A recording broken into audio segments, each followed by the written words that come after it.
Hello, everybody, and welcome back to the NXcast podcast. This is the second episode, and today, once again, I am being joined by Matt. Hi. Ambience.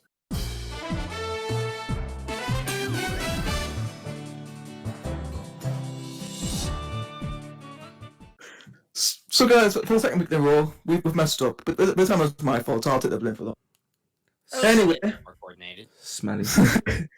yeah, we're like just the most professional podcast on YouTube.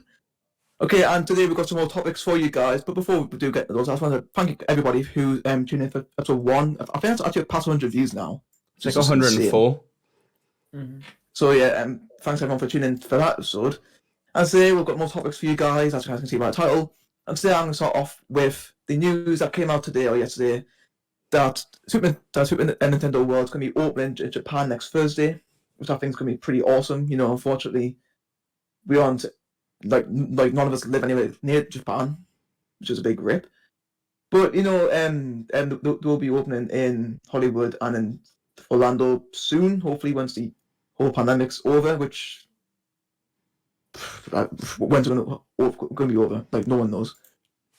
So yeah, honestly, I just thought I'd just get everyone's just general reactions about how the thing it's gonna how it's gonna be, like how good, like if it looks good or not. And I mean, from what I've seen, it looks pretty good. I mean, again, it's only very small because it's gonna be part of Universal Studios. But honestly, I think it still looks incredible. I mean, I don't know what you guys think about it, but it looks amazing, I think. Yeah, I watched the 15-minute video today, and it really does look well done. All the what do you call it? The rigs and stuff look cool. But the only thing that creeped me out watching the trailer is when Miyamoto kept calling Mario his son and stuff and saying he's his dad. I don't know. That has nothing to do with it. It was just freaking us out. But yeah, you say it's small, but it actually looks quite big. It just looks small from like a bird's eye view, and you've got there's a lot, and you have, I don't know if you've noticed, but there's these weird power-up bands that you have to, I don't know if you buy or get them when you go in, but then there's like secret little activities you can go. There's like a little barcode on the bottom of your phone. You connect it to an app, and then you go around, and then you scan it on like little secrets and stuff, and then you can play games. So there was one for a Cooper one where you can hit the blocks and get coins and stuff, and the coin meter actually goes up on your phone. And there's one where you hit a POW, like hit a POW block and hit the Cooper and get the key coin. And there's also this like bomb cave area you have to do it. To be honest, it seems like a cool concept, but it also seems like we're going to have to pay like 150 whatever the currency is in Japan and dollars in America to use it. So I think it's just another way of getting money. Well, that's a Nintendo way, isn't it? Whoop. But yeah, and that does sound pretty cool. But also, one thing I want to mention is that I'm looking at the attractions in the Japan one at least. So you got a Mario Kart one, which I've had a brief look at. It looks pretty cool. I haven't seen too much of it. There's a Yoshi one, an on-mover ride feeling after a Yoshi character series. I don't know what that could be like. Oh yeah, Matthew, the Power Banky challenges. Yeah, it's a style interactive event intention attraction, which tasks players with retrieving keys to defeat Bowser Jr., requiring separately sold power band, and yeah, so you're gonna need the app, and yeah, it's sold separately. So yeah, it sucks. Yeah. Paying extra money just to do one attraction. That's just well done, Nintendo. And also one of the dining and like the diners place, Canopio's Cafe. Yeah, Toad's called Canopio in Japan. That's just not right. I don't like I don't like that at all. I'm just looking at the thing now, and like I think it looks super cool. Especially Bowser's Castle. Mm-hmm. That looks Definitely. really well done. But I don't know if you've noticed, I saw a bunch of test videos like a few months ago. Well, it was in my Super Mario Odyssey 2 thing. You could see the animatronics just moving around. They all look really well done. They move like how they move in the games. And it just literally looks like as if you're in a new Super Mario Bros. Game. Yeah. Yeah, I'm just watching some trailer footage here. I mean, it looks really good, honestly. Like, they got everything to look like exactly what I'd expect a Mario game to look like in real life. So, hopefully it's not too expensive, but I think it looks really interesting. Honestly, Yeah, I've got a video up now.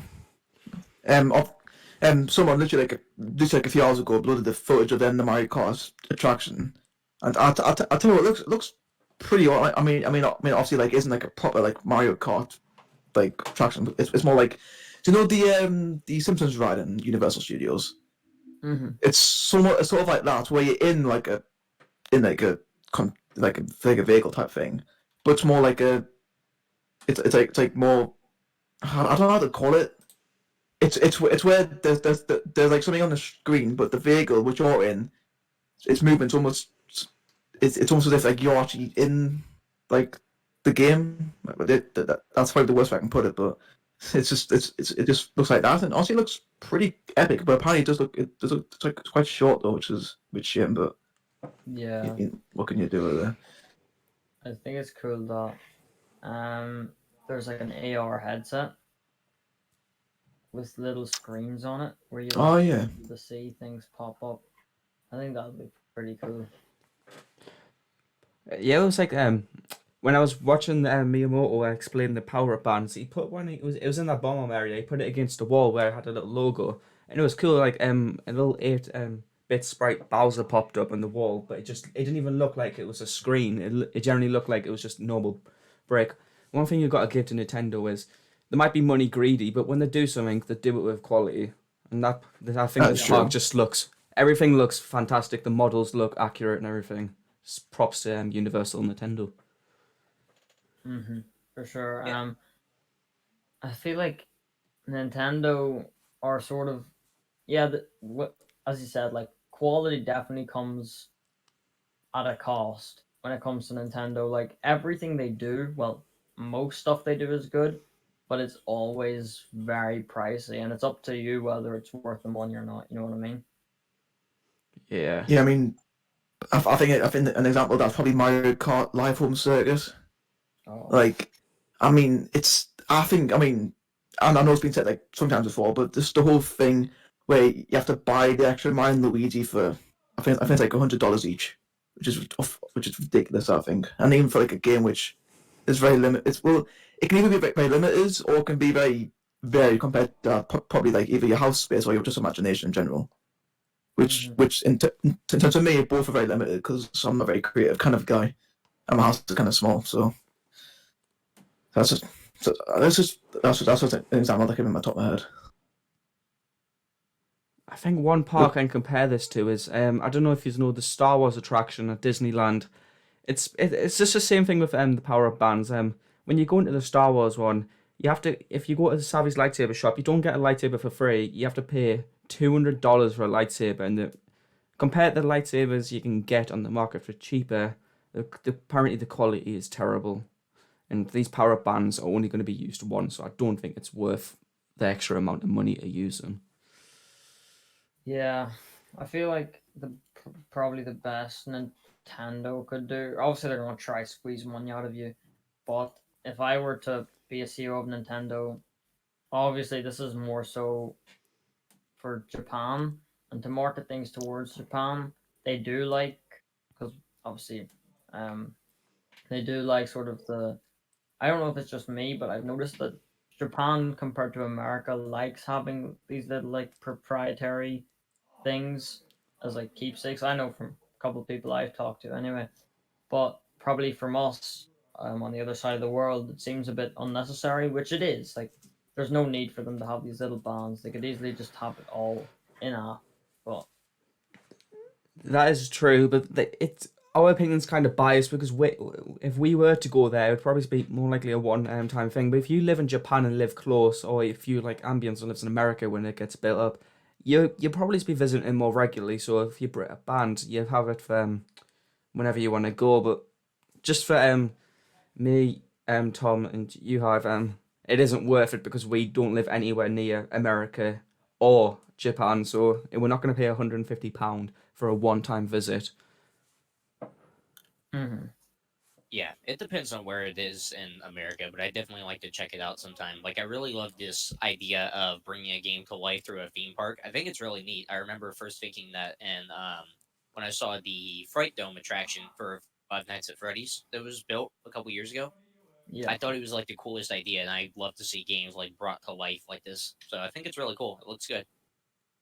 And the ones in America, there's one in LA and there's one in Orlando. So So I am it's on. nowhere close to either of those, I think. Yeah, but even so, like, and the point stands that like you are like closer to them than what was for you. Yeah. So it's easier for you, but it's still like it's going to be very. It's, Yeah, it might make for an interesting vacation sometime. Yeah, there's no, and me, Matt, literally saying like an hour ago, was saying how cool it'd be like maybe like one time in the future, like in a few years' time, if we're all Yeah. big, then we could all go there one time or something. Mm-hmm. Yeah. But well, we know that's like if we get big, which might happen. We don't know. yeah, I Yeah. think if we keep pushing, eventually it'll happen, but it'll take some time. Yeah. All right. So is that everything covered for Nintendo World? I believe I think so. There isn't too much to know about it really. Just great job, but also I don't know. It's Too much money. it's too much money. To be honest, yeah. I'm more of a I don't know about you guys. When I go on holiday, I like sightseeing more than I do going to these amusement parks and stuff. I'm a bit Just of both. So, Like if there's an amusement park there, I'll go to it. But yeah, I definitely like enjoy actually like going places instead of just sitting around for ages. sitting Just around the waiting to get pool burnt. is so boring. yeah. All right, well, moving on. Ambience, do you want to start for your speed running or Yeah, I think I can probably do that. okay? All right. So the next topic that I wanted to cover is speedrunning because I think that this has been a big force in the gaming community, especially lately. So I wanted to ask you guys, what were your initial impressions of speedrunning? Like the first time that you heard about it years ago, like did you think it was a cool idea, or did you only start liking it a little bit once you started watching runs of your favorite games? I I think the first one I ever watched, if I remember, funny enough, was Mario 64 because Or right? I think that's probably one of the more well-known speedrunning games, and I was blown away just because people were well not breaking the game, but they were using the game's exploited faults to actually do better as to to like speedrun the game, which I thought was really cool to do. And Yeah. yeah, honestly, I thought it was really interesting. You know, I'm currently trying to learn how to speedrun through Melee right now. Gonna try and do that for a stream in the future. But yeah, I'll tell you what, I'll definitely want to try and speedrun 64 too. Um, yeah. When I first saw speedrunning, I thought it was just incredible seeing these people speedrunning the game with incredible skill, and I used to just like watching them, just knowing I'll probably never get to the point of doing that. So it was just impressive.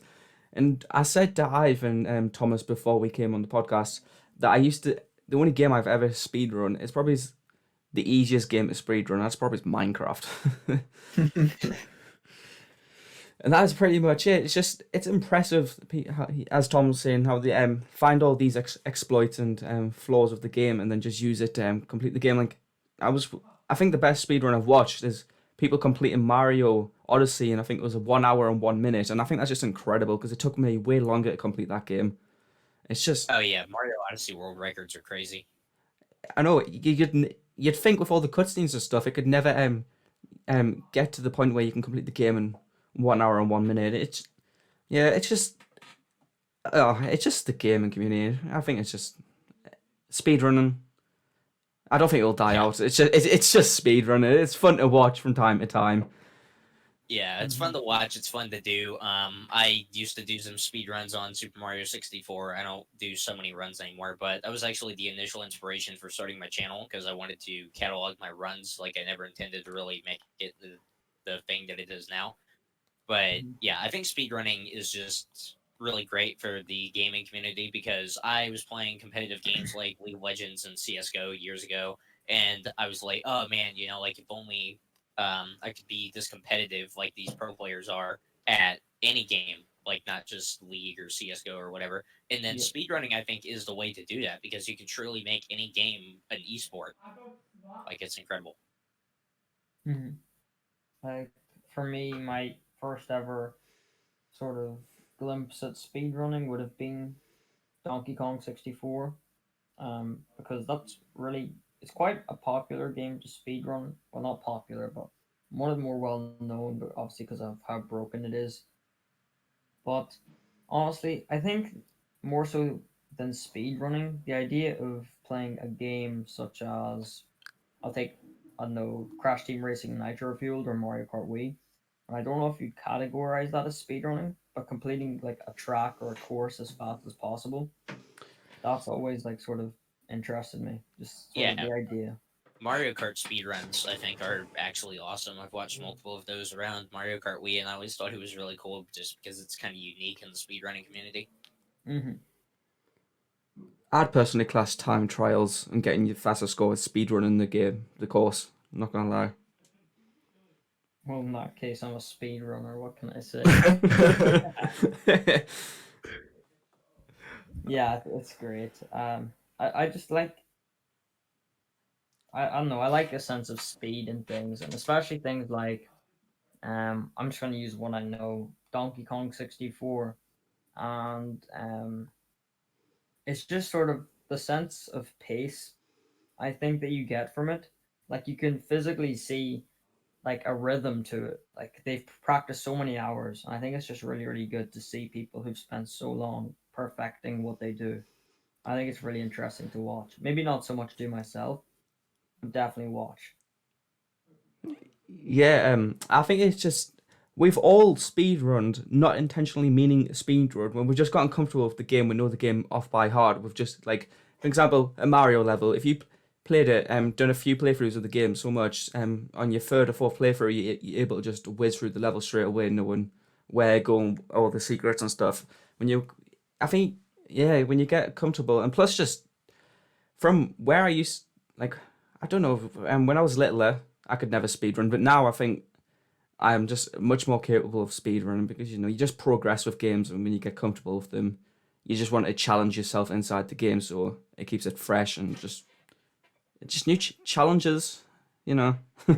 Just pretty much. Yeah, If you guys had to speed run right now and start speed running, like practicing, which game would you pick? Thing is, for me, playing Mario 35 has actually helped me because I can complete World War II in like really quickly. I'm just used to playing those levels so fast now. But if I had to pick one game, speedrun right now. But so if I play through the game like now as my speedrun, like I'll be just like it'll be like a really good speedrun. Hmm. Okay, Mario 64 definitely for me because I've now completed like my best on Mario 64 at the minute. I've got an account. I've got 84 stars just for playing it normally. I felt honestly I think just so I think the satisfaction of completing that game with all 120 stars speedrunning it as well. That'll probably be my pick. Yeah. What about you guys? Um, the game I'd probably go speedrunning is probably the Mario Odyssey, just because I've played through that game about 3 times now. I'm so used to the controls and comfortable with them.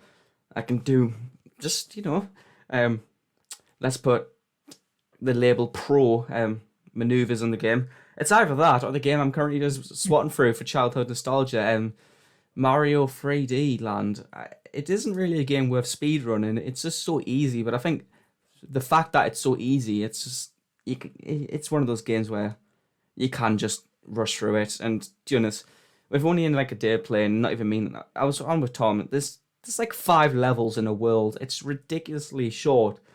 Well, I think it's just a perfect game speedrunner. So I'd probably pick that over Mario Odyssey just because Mario Odyssey, I am currently getting pissed off because I am on the darker side. Here goes the dark side, then the darker side. I just can't do that. It gets us so angry. So I just quit the game. I haven't played it in months just because I played it, died, and I was like, no, I'm not doing it. It's pretty easy to rage at it, to be honest. Now, ambience. Obviously, you've speedrun Mario 64 before. Is that the game that if you have to go speedrun now, would it be Super Mario 64, or would you it pick something else? probably it probably would be Mario 64 just because I'm so used to the game. But if I had to pick a new game to speed run right now, then I think my pick would actually be kind of interesting because this game isn't popular at all for speedruns. Is Five Nights at Freddy's VR. Like Oh, the idea of speedrunning a VR game has always fascinated me, and the idea of speedrunning a Five Nights at Freddy's game has always fascinated me. So now you can actually kind of speedrun FNAF games because of the more objective based gameplay and just having to do maneuvers quick, like the parts and service levels. So I think that would actually be really interesting and unique to start practicing for, like just something to do in my spare time. So if I had to pick another game besides Mario 64, then that would probably be it. That's actually a very, very good point. I'd love to Honestly, see a video on that. Not gonna lie. I actually, I actually have seen speedruns before on YouTube. There's like only one or two of them, but if I actually got good enough at this and I found a way to record my Quest 2 efficiently, then I probably would make a video on this. When it comes to me, I'd probably pick. Hmm.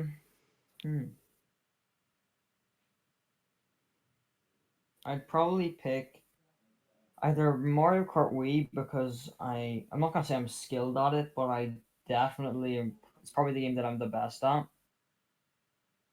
and I think there's something special about speedrunning an older game or a game that is so broken you can speedrun it because it doesn't function how it's supposed to in any way. Like for example, Donkey Kong 64, it is meant to be played for like 39 hours. It's a 40-hour game if you're meant to like just play through it normally without getting everything. But you can beat it in under like 35 minutes now. Now it's like 20 minutes because you can literally get into the final level of the game within like 45 seconds, and the final level takes about 15 minutes. So I think it's just any game really that isn't modern is probably something that I'd pick up. Yeah. Well, is that all we have covered for speedrunning then? All we have. Yeah, I think that's about it. All right. Well, I'm gonna move on to the topic me and Hive were discussing on Discord. Speaking of Donkey Kong, we're gonna literally talk about what the hell actually happened to Donkey Kong. He hasn't been seen since 2014. It's gonna hurt me to speak about, but Same. yeah. All right. I feel like it's just another case of Nintendo not respecting IPs and just milking things that they want to milk. For example, the Zelda series. Not a massive fan. A couple of my good friends are huge fans, and if they're watching this, they'll probably get annoyed at me for saying this. Zelda, like I can understand why, example for Mario, they make games because that is the staple.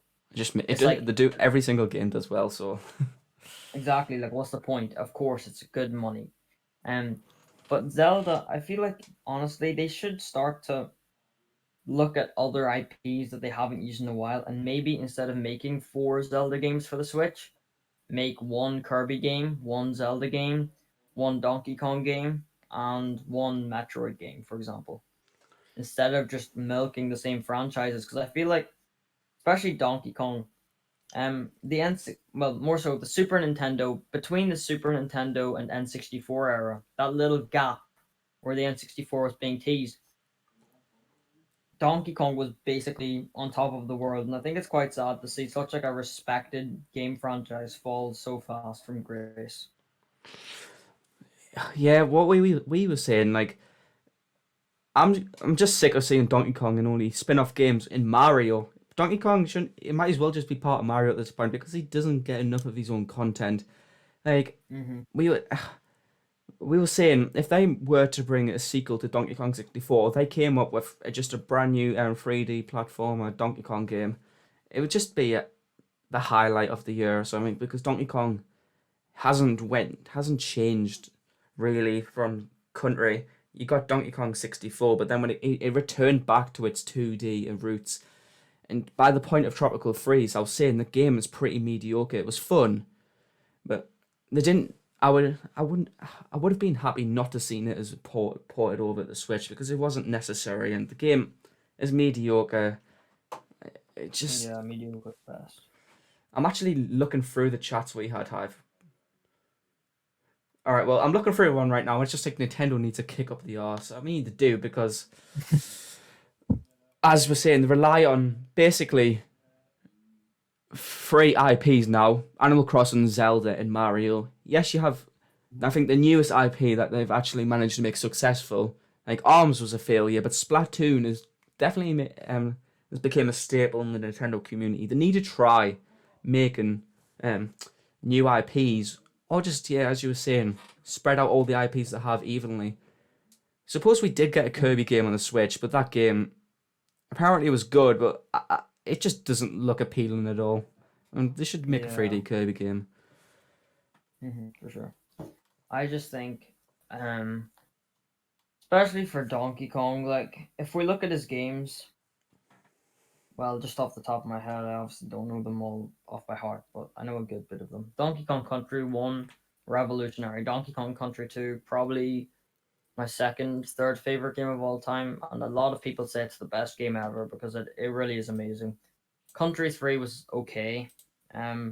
64, a lot of people don't like it. I personally love it. And then I feel like after the 64 is when Donkey Kong sort of died a bit. And then the Wii obviously brought back Donkey Kong for Returns and Barrel Blast. And Returns was actually quite successful. And then the Wii U came along and we got Tropical Freeze. But ever since then, there really hasn't been anything. True, I believe since Tropical Freeze, the only Donkey Kong game we got was a Mario spin-off, Mario versus Donkey Kong. I think it was. I'm trying to think of the game. Was it? It was Mini Land Mayhem, wasn't it? Something I hate those games. I'm gonna be honest. Oh, I think it was Tipping Stars. I know those games pretty Tipping well. Stars, yes. Because I played a lot of them when I was young. Yeah, off topic, but those games, when you see the original on the Game Boy Advanced, it looks horrible. I literally felt sick making these spin-off videos. I haven't even played the game, but I had to write a script about it. And then I didn't even have a look at the game before writing the script. But then when I had a look at the game after writing the script, I was like, "What the hell? What the hell is this? The graphics are horrible. I'd rather than just have sprites instead of trying to be 3D." But God, I mean, when was Donkey Kong's last appearance? In his own game, it was Tropical Freeze. And then in a Mario spin-off, I'm gonna have to say it was probably Super Mario Party. Oh, yeah.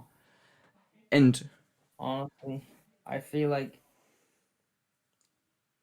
I don't know. I think Donkey Kong. If the next game, if there is a next game and it doesn't do well, Donkey Kong will just become a Mario spin-off. Let's be real. if they're gonna do a next game, it shouldn't be another country game. It literally should be a 3D game. Same thing with Kirby. They shouldn't be sticking to the roots when it comes to a powerful console like the Switch. They should be, as we were saying, sticking to like modern standards of gaming, which is typically 3D.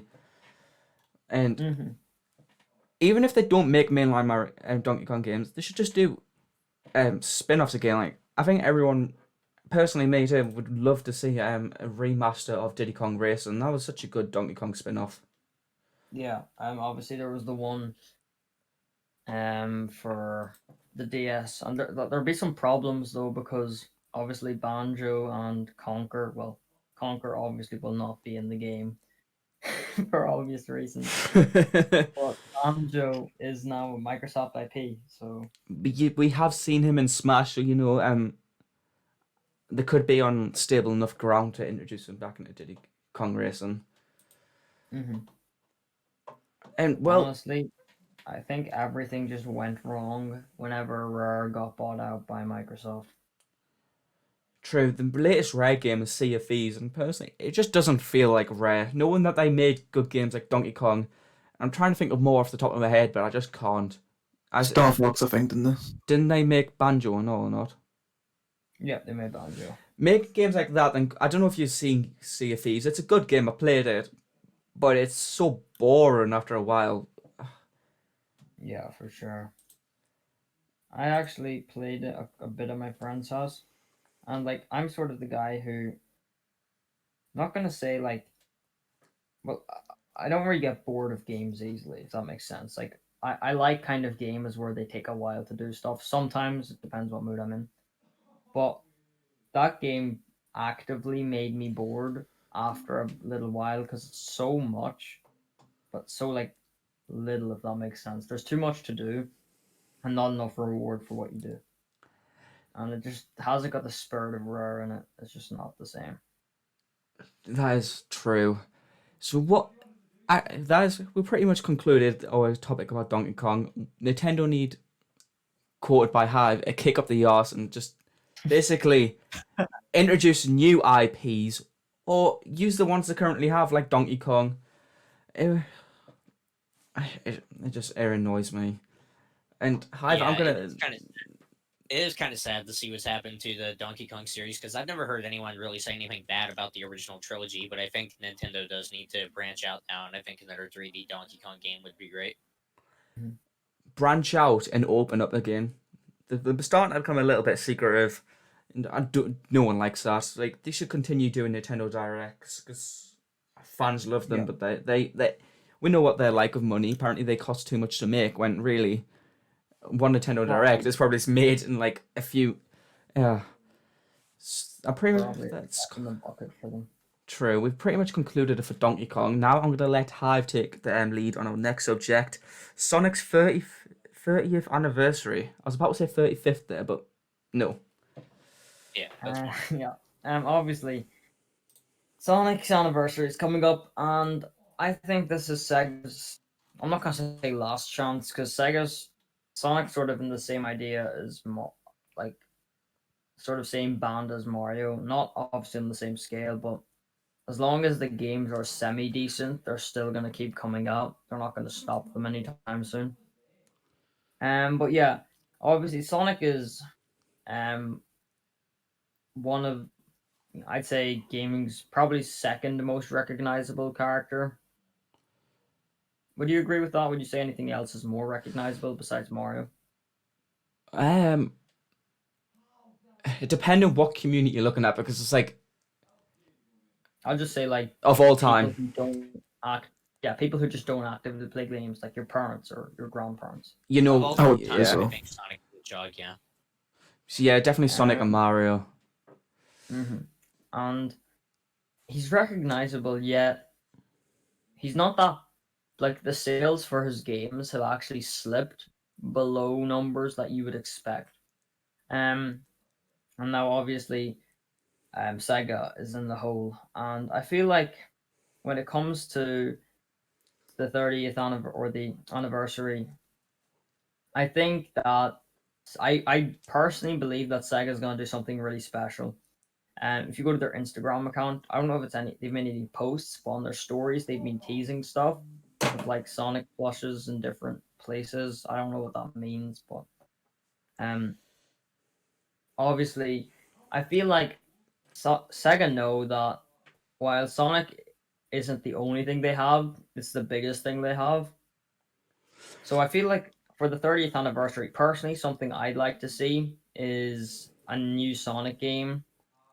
Obviously, I'd love to see a new Sega console, but that's not going to happen. So, What you oh want well, about but Hive? You have probably- the you have the micro. Oh wow, how exciting! That's something that literally doesn't work properly. I'm so excited to use it. But I'd stand on for that on the real, first day of having it. it's such a disappointment. But I really think they'll do something special, to be honest. Predictions would probably be them releasing like an anniversary kit, like um Sonic, what was it called? Sonic 3D, Sonic Jam. That's what it was. Probably like a Sonic Jam remaster of all the three games remastered with a massive open world hub. Or yeah, I think that's honestly what they'll do. Probably a massive remaster. I doubt they'll make or they'll unveil a new Sonic game, but that's just speculation. Yeah, as you were saying, it is basically Sega's last chance to save Sonic. Not necessarily actually save the franchise, more just saving their reputation. Because they're milking franchises like Yakuza, and I have not touched one of those games. I do not want to. But I was talking to you, and I was saying it's either they do something special like that, or they just do what fan bidding. Because we all know Nintendo. I mean, I need to get these two stop mixed up. Where was I at? I was saying they're gonna probably listen to the fans, and people will either want a remastering of the first three games, or legit just a Sonic Adventure 1 and 2 complete remaster. And then I was saying, Yeah.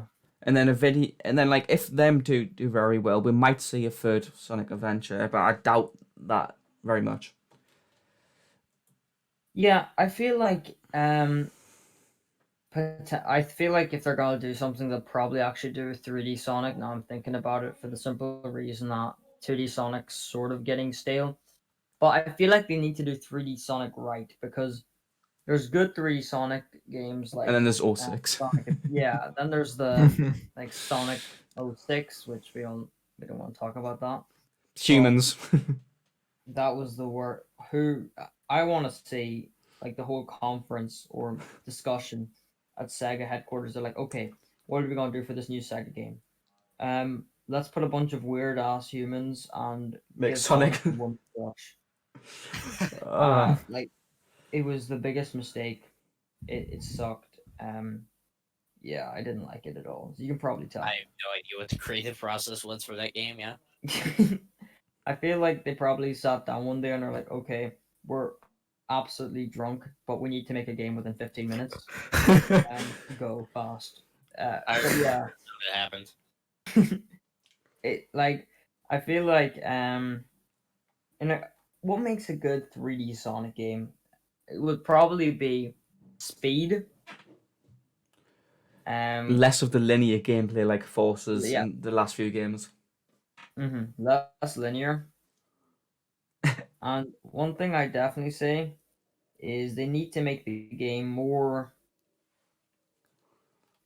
playable because I feel like the biggest strength that Sega had was this in Adventure 1 and Adventure 2 was the spectacle of wow, 3D graphics. It looks so amazing. All these realistic effects of Sonic running down like hallways. But they stuck to that. And that's okay. But the graphics for the games still stay instead of like pushing boundaries, they stayed on par, which always confused me. So I feel like they either need to up the graphics so the spectacle truly is a good spectacle, or they need to just completely reshift the entire formula of Sonic and just make it more about gameplay.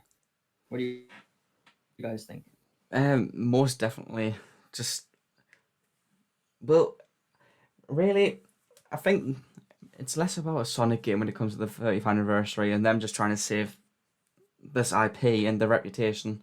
It's just, as you said, I'm still looking through our chats because this is pretty much exactly what was said. Nintendo's image is slipping and Sega's image is going down on like a proper slate, just because they've came out with bad game after bad game since generations, and it is about time they make not what Sonic Forces had too linear, but actually just what you think when you think of a 3D game. Not really open world, just like gyro controls where you can just look all over. Yeah, something to do, something to explore instead of just boring game idea number one, boring game idea number two, if you know what I mean. And I think with this new, oh yeah, you go first. I feel like when it comes to Sonic as a sort of franchise, it comes down to obviously we look at Sonic Mania, and it actually did incredibly well, and it should have. That it was an amazing game. It really is. It really was. But then whenever you look at the games, like I feel like if they do a Sonic Mania with 3D Sonic, it will really, really take off and really launch Sonic's name back into the stratosphere. And one thing I hope Sega can do is survive because honestly, if the next Sonic game doesn't do well, the next user game doesn't do well, it's over. If you've seen like Sonic stocks and you've seen like their company, because obviously they're a limited company. If you've seen their company, what do you call it, like finances and things, their profits are so low that they're actually been going at a loss for the last couple of years. Not a big loss, but the loss has steadily been increasing. So I really think that if we want to see or Sega survive as a company, this is it. This is like the last chance we've got.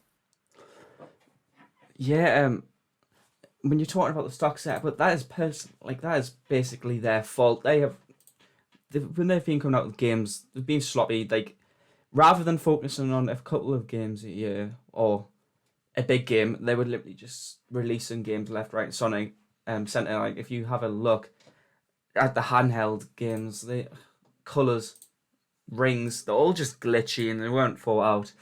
And I think for a 5th anniversary, I think Sonic Mania, I don't know how they would do this. They should add a little bit of extra content to that too. Hear me out. You have Super Mario Maker, but I don't know about you. I'd love to see like a Sonic level maker, but generation graphics, or you could switch between styles. I know that could literally, it might as well just be Super Mario Maker at that point. Just I don't know. I think Sonic, when it comes to level creating, is probably a bit more advanced than Mario because there's there's ramps. more to, There is. It's not just blocks like loops and things, but I think that would work honestly. But one thing that I think Nintendo or Sega has to be worried about is expensive mistakes. Because True. one more expensive mistake and And they're going to call it quits. obviously, yeah, and I really don't want that to happen. Probably, I'm not gonna say me more than anyone because there's definitely someone who actually cares about it more than me. But for someone who just cares and would just hate to see it go down like that, you know, Yeah. I don't want to see it fall. Personally, like, I'm more of a Mario fan, always will be. That's just my preference. But still, Sonic does hold the place in everyone's heart. Even if you're not a gamer, if you there will be a massive outrage like in social media of Sonic no longer getting development. It's just, I think everyone would be a bit shocked because even not playing much Sonic games, Sonic still put my heart because of all the crossovers he's had with Mario, etc. Like the Olympic games, you just remember him. You just know Sonic. You don't even need to play any of the games. You can literally just type in video games. Sonic game will probably pop up. Yeah, like if I just look up most recognized. I'm just gonna type in gaming icons. Yeah. I guarantee so yeah. Look at this. Just first website I found. So I'll just read through it now. Number 10, number 9, number 8, 7. No, yeah. So Sonic is there. Obviously, you've got Sonic is number 2. No, Sonic's number 3. Pac-Man is number 2. Mario is number 1. And one thing though that will 100% keep Sonic alive is how long he's been around. Like it's not like some game like let me think of something. Arms. Just think of arms. And yeah, arms, of course. Yes. That if it flops and it doesn't do too well, it's dead. Like they still have a chance because people are gonna buy Sonic. I would buy Sonic. Even if the game wasn't good, I would probably buy it just to support Sega. Whereas I feel like that's one thing Sega has is a good, strong fan base. Even though it's like fading, they still have it. But just to basically reiterate, I feel like for the anniversary, it's gonna be something big. They're not gonna ignore it. It might not be what we all expect, but they won't ignore it for sure. And I think we should all expect something big to happen. Something that we're not gonna forget, if that makes sense. A big impact. And one thing I forgot to mention is just Sonic as an IP.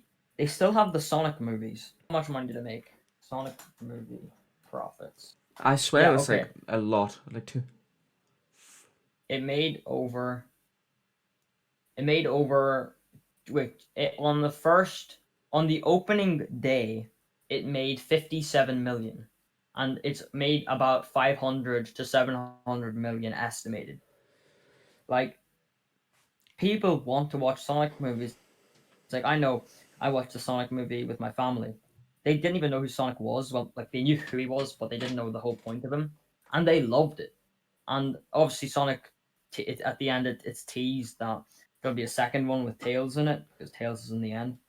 And I just personally think that Sonic things that could be coming on the anniversary is either going to be an announcement for a new game, Sonic 2 movie trailer, or it's going to be some sort of like novelty gift, like I don't know, Sega Saturn Mini or like Sega Dreamcast Mini, perhaps something like that. But they won't ignore it. True. Yeah, even if this new game does flop, there's still loads of things to recognise Sonic by, such as if they continue making Olympic games, you'll see him there in Smash and the movies. He'll always be relevant. He may just have a bad game and call it quits, but he now has with the movies, he now has a fan base in both in gaming and just general life. But I don't think they'll mess us up because really, if they're gonna have to put all their resources into making a good 30th anniversary or just a good brand new 3D game to save their company. And as you say, he will always be remembered because he's a gaming, he's a cultural icon on par with I don't really think Pac-Man should be up there. I think the three main gaming icons will always be Mario, Sonic, and Pikachu. Yeah, 100%. Those are the big ones. And I feel like Sonic will always retain some form of respect from people. I don't see a world where Sonic isn't respected or at least recognized. But just to close off, I really think Sega's gonna do something special and it's gonna blow us away. So all the Sega fans watching, be hopeful. Yes. Save Donkey Kong and save Sonic, please. We should make a Patreon. Really should. We'll make the game for you. Alright, well, I think we have managed to get the stream to 47 minutes and we have talked about everything we want. So just a quick recap. We talked about Super Nintendo World and how it's basically a rip-off for non-Japanese and American people. And I don't want to diss Nintendo, but there's so many things you can appreciate and diss Nintendo for. And then we talked about speedrunning and how that's not going to go away because speedrunning is just a fun concept. Then we talked about Donkey Kong and how that is another game. I mean, that's the same thing with Sonic. I don't think if Donkey Kong comes out of a game that's bad, that Donkey Kong will die. It just needs a new game to keep relevancy. And I don't think he won't fade, basically. He won't go because he is part of Mario at this point. You're constantly reminded of So him, he aren't will you? always be around, but it's whether he becomes his own. Yeah. And then Like, we I just talked. sit there playing like Mario Kart Wii, go to the character. Oh. And then the final topic we discussed was Sonic's 30th anniversary and how Nintendo could. Alright, can someone slap me on the wrist or something? I need to stop referring. Oh. So I'm going to let Tom wrap this up like fully. Alright, so that was another good podcast. Thoroughly enjoyed that one. I thought we got a lot of good points out there. So this is probably going to be out probably Friday again, like it was last time, because I've got a video to edit. So that's my priority a minute. So that's that. Excuse me. Thanks everyone once again for coming along. It was good to talk to you again. No problem. It was great fun. Yeah, it's lots of fun. And we'll meet again in 2 weeks because that's a thing now. Woo! So yeah. So cheers everyone for watching or listen, however you chose to review this video. I don't know how else I'm gonna put that. All our channels will be linked in the description and in the iCards, and probably on the end screen as well because we can. Also, if you haven't watched episode 1 yet, I'd highly recommend you that you would because it's really good. So I'll also be on the end card and in the link down below in the description. Thank you everyone for tuning in, and we'll catch you next time. Goodbye. All right, bye guys. Bye.